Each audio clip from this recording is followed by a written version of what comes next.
Hello there and welcome to another one of these Lexical Lab 1 minute English videos. If you like this video, make sure you subscribe to our YouTube channel and check out our website www.lexicallab.com to find out more about our online courses.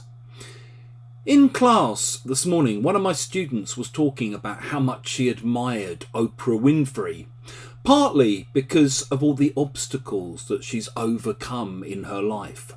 I don't know how much you know about Oprah's early life, but she suffered severe physical and emotional abuse as a child.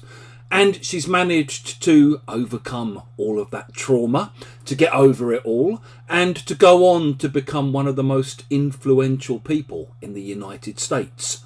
As my student pointed out, she helped to get Barack Obama elected president, and she's always been instrumental in getting out the black vote, in encouraging African Americans to get out and vote in their own interests.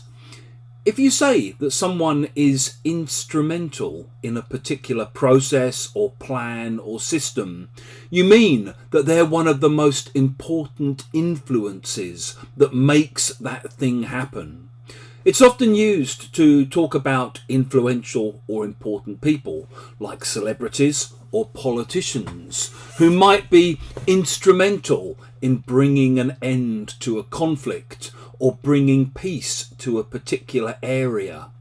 A particular politician might be instrumental in bringing forward the Prison Reform Act or some other kind of important law that comes in.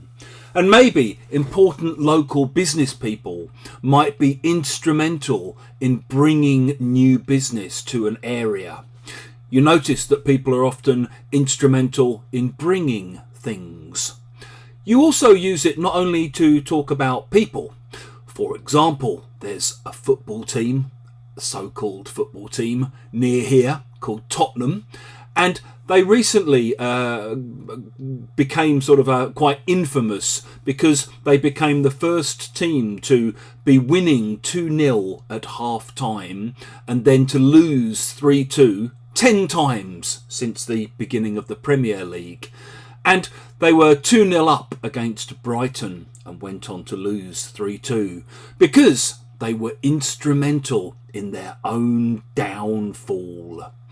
You also use it sometimes just about more abstract things. So, the flow of information and transparent information systems have been instrumental in checking corruption and helping to limit corruption.